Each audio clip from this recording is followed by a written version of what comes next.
Hey guys, welcome back to the Full Co.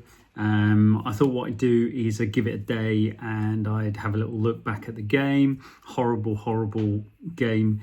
North London derby against Arsenal, but actually I don't want to. I don't want to look back at it. So what I'm going to do is I'm going to quickly go with my takes this evening on what I noticed while watching the game live. I have watched the goals back. I have had a chat with Jim, so check out that conversation over on the Also Spurs channel. But just wanted to deep dive into it from a tactical perspective and a couple of other bits and pieces as to why Tottenham got absolutely destroyed in the North London derby this evening. It was a horrible performance. There's lots of kind of, understandably, all of us as fans, we're really upset. So there's lots of kind of finger pointing and head scratching and, navel gazing and whatever else you want to say about it. But the simple fact of the matter is there are a few things that the manager himself has come out and said which I think are valid. There are a few things which I don't. And the key to it is that we absolutely didn't put down our game plan. And there are a few reasons for that. So I'll take it kind of as a blow by blow. The selection and going 5 at the back, I've seen a lot of people very upset about that. And a lot of people kind of going, well, we can't do that with Tottenham. It doesn't really matter if you are Tottenham Hotspur or you are Real Madrid, or it doesn't matter who you are. You can play a 5 at the back, and the manager's referenced this, and I agree. And you can be very offensive. You can be very attacking. If you choose to deploy wing backs as part of your main attacking threat, then that's absolutely fine. And then you give yourself 3 centre halves. And arguably you can say that actually, if you really are committed to getting those wide players up the pitch, then you're playing with 3 at the back and you've got wide players going.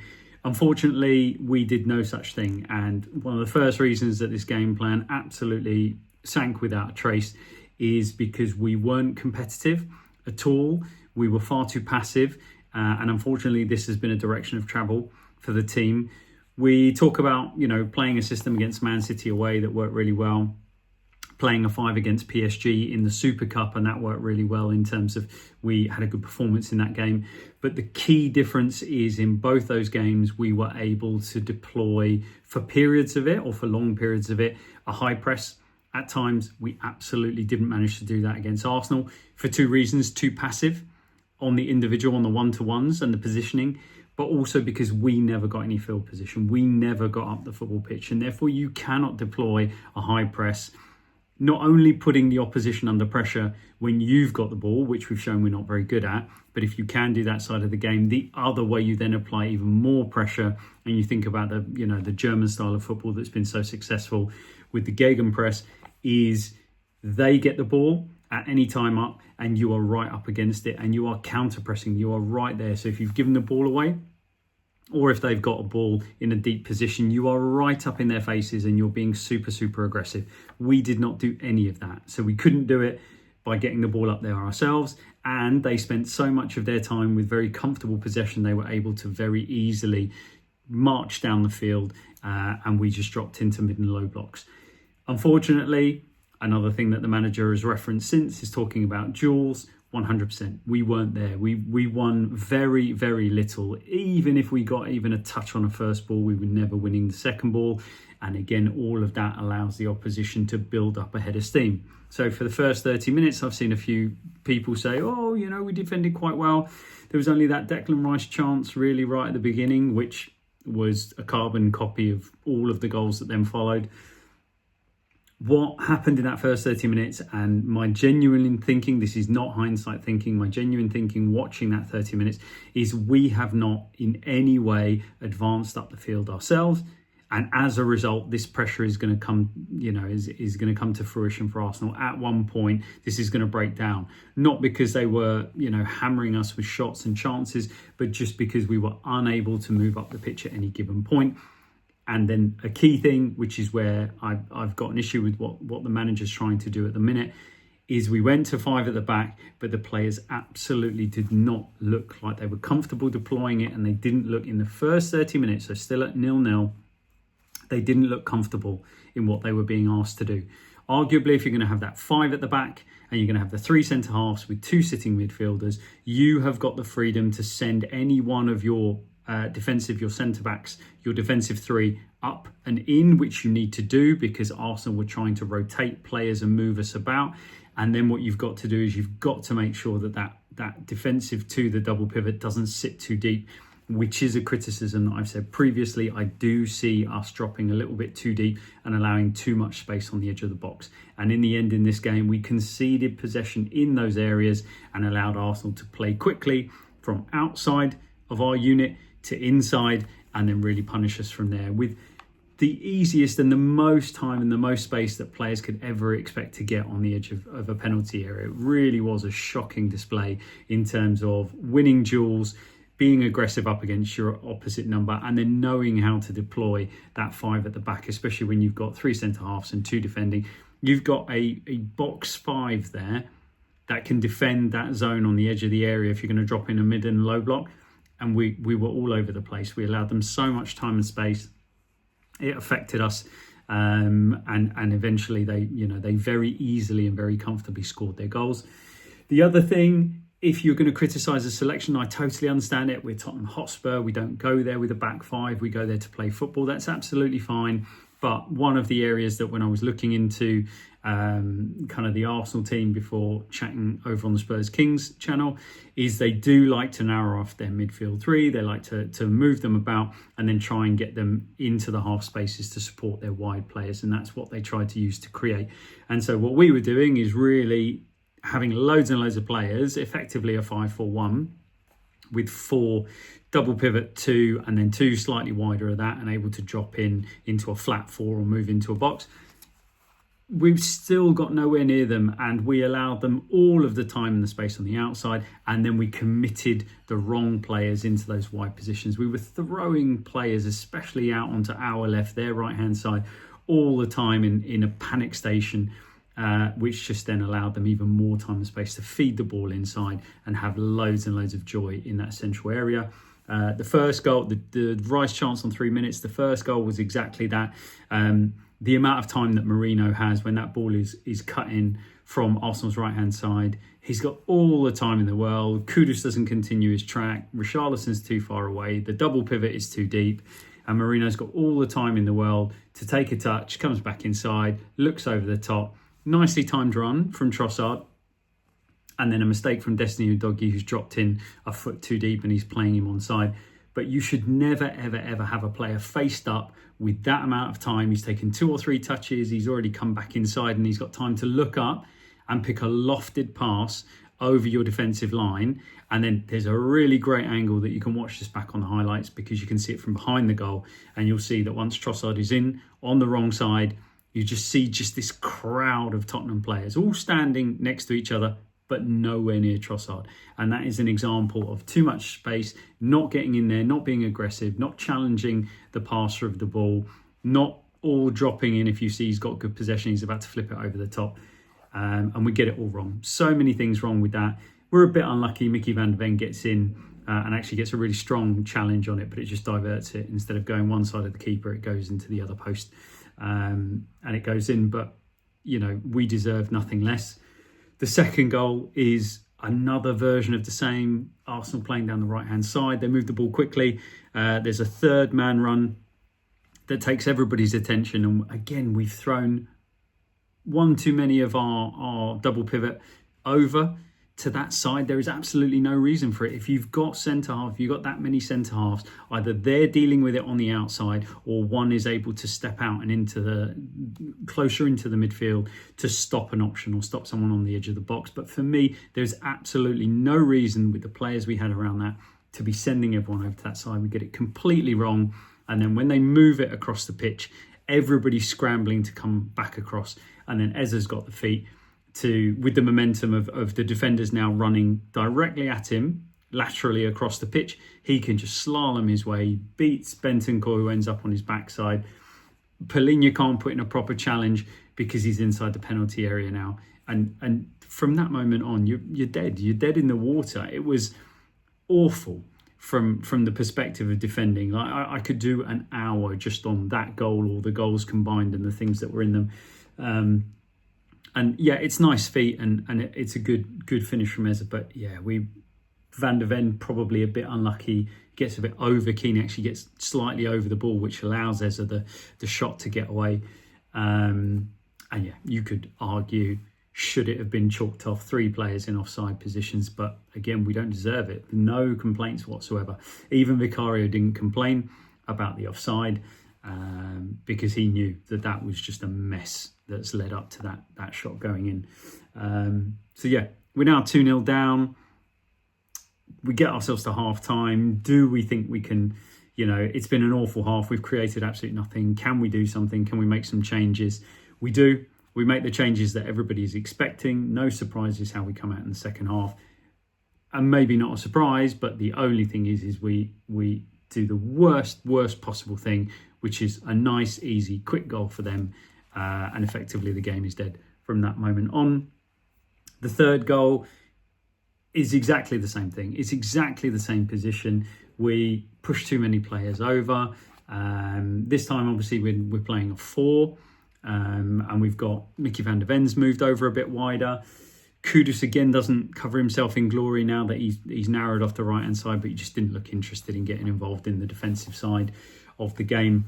And yeah, the ball gets moved across, and the ease and the time that Eza has on the edge of the box to take a touch, lets it bobble up, gets it onto his left-hand side, and just shapes one into the bottom corner. It's a lovely finish, it's a nice finish, but you cannot tell me that in that position, in that moment in time, we've still got a defensive double pivot and nobody is in that position to stop that ball entering that zone and him picking up possession and scoring that goal. It's an absolute shambles. The only thing I'll say about our goal is Richie deserves credit for a very nice technical finish, really nice technique. Good on Polina for once, a little bit of pressure, 2-man pressure. They converge on Zubamendi, who for whatever reason holds onto the ball. I don't know why he did that. They didn't do it for the rest of the game. They moved the ball very quickly. Good tackle from Polina and then brilliant execution. A wonderful, laces floated finish over David Raya. It's a lovely finish. And in another world, we would have used that. We would have clung on to that and then tried to go at it. But we absolutely didn't. We continued to sit off. We continued to run around passively and allow Arsenal to move us about at will. Don't get me wrong. This is a very, very good side. They've got good players. But there are no excuses for the way that we performed in that game. And then we continued to concede the same carbon copy type of chances for the rest of the game. We allow who else but Eza to get his 4th of the game. The 4th, if ever there was a goal that epitomises everything that was wrong, look at the 4th goal. We spanner the ball up the pitch. They win every contact and every touch from then on in is Arsenal to score the goal. Ball's floated up. I think Saliba over Richarlison wins the header. So that's first contact. Second contact is just Declan Rice. It's dropping into midfield. He can't control it, so he just helps it on. Again, that's just good awareness. He doesn't know what's around him at that moment when it's dropping to him. I'm not conceded possession in this dangerous area. So he does what he needs to do, which is flips it over the midfield line. And then Arsenal managed to secure it up against Romero as well.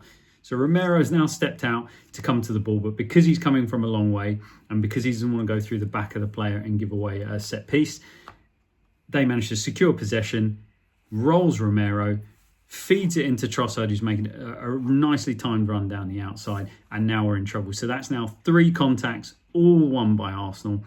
Turned, played into Trossard. That's contact number 4. He's got nice, easy possession, and then he's got options. He can go himself, but as he starts to draw players over to him on their left-hand side, slightly to the left of centre, it starts to move us across, and then he plays exactly the right ball out to the right-hand side where Eza is on. I can't remember if it's Madueke who's on his outside, but there's another player as well. They've got another option, and Eza has all the time in the world. Pap Sarr doesn't smell the danger. This is, a thing I've said about Pap Sarr for a long time, and when you're playing him as a defensive player on his own, why he can't necessarily do the job. He doesn't smell the danger. He's already given up on this game. That ball goes across to Eza, so he's not put the accelerator on yet, Sarr. And then Udogie's really too keen. He's flying across to try and do something, and he just slips over, loses his footing, and Eze just has the freedom in the penalty area to bend one into the right-hand side this time. 5 touches from Arsenal players. First contact winning the header, then helped on by Rice, then secured up front, play in Trossard, ball across, finish from Eze. 1, 2, 3, 4, 5. That tells you everything you want to know about duels, about intensity, about desire, about how not to play in a North London derby. It was an absolute disgrace. And I know I should have given it a day and come at this, but I'm still absolutely seething, and I'm sure a lot of other Tottenham fans are. And from a tactical perspective, we were all over the place. Everything you could do wrong, we did wrong, starting with the intensity. I don't care which team you put out there. I don't care what formation you put out there. The minimum basic expectations of any game, let alone the North London derby, were not fulfilled. And then on top of that, tactically, we looked very, very lost. We looked very, very confused. And, you know, to people like, we should never have gone with the 5. My feeling is Thomas Frank was probably going into a week where we had Arsenal away, PSG away, and then in quick succession, we're also going to have, after the Fulham game, we're going to have Newcastle away, is he might have been looking at the back 5 as the system that he wanted to spend an entire week post-international break working on, and therefore put it down in several games in a row. So it's kind of like we can really work it and develop it. If we'd have gone into this game and it had worked quite well and we'd had a good performance, we'd deploy it again on Wednesday, and then we'd wait, and then we'd deploy it, go back to a 4-2-3-1 against Fulham, and then deploy it again against Newcastle. We've shot ourselves in the foot by doing this, because now what do you do going into the PSG game? Do you go in and deploy it? Again, we've already shown we can be torn apart by doing that. It doesn't do what we need defensively, and we provide absolutely nothing going forward. And therefore, we've got no opportunity for set pieces and the things that we want to do to try and stay in games. We've really, really built a rod for our back off the back of this performance. And, you know, in typical fashion, a couple of games ago, Tottenham Hotspur could have gone second in the table. Instead, insipid performances against Chelsea and now against Arsenal. And we find ourselves falling like a stone. Yes, I'm angry. Yes, I'm fuming like everybody else. But what I'm trying to do is look at this as analytically as I can and bring that to you guys. But it's really difficult to do that. And unfortunately, when you try these things and you end up with those kind of performances, you find yourself in a really difficult position going forward. So I wouldn't be surprised to see the 5 against PSG again on Tuesday. I'm sure the players will be a little bit better because they'll be really stung on Wednesday, a little bit stung by the way that we played today. But that PSG team is better from an attacking perspective than this Arsenal team. So I don't hold out great hope. As I've said a lot, all I really want to see from Tottenham are performances now. Results don't really matter in these games. But we are in very, very severe danger with the fixture congestion and some of the big games that are coming up to be on a very bad run of games. And bad run of games mean pressure on the manager, it means nervous players, and all of those things can spiral very quickly at this elite level. So the manager and the coaching staff have got to find some solutions, and they have absolutely got to carry it for this awful performance. Another game, another defeat in a big derby, and another stat in the negative column for us as a football club. I'll leave it there because I could do another 10 minutes on just how upset I am. Do get involved in the comments, guys. I love it when you guys comment on the bottom. I get to chat to you a little bit on the videos, or hit me up on X at @TheFullCo, and we can have a chat about it, or at least give ourselves a little bit of therapy, kind of working it through. But yeah, I'll leave it there. Have as good a week as you can with all the banter. My banter started almost instantaneously on the final whistle and hasn't really stopped. And let's see what we can do during the week. Anyway, we'll just leave it there. Come on, Tottenham.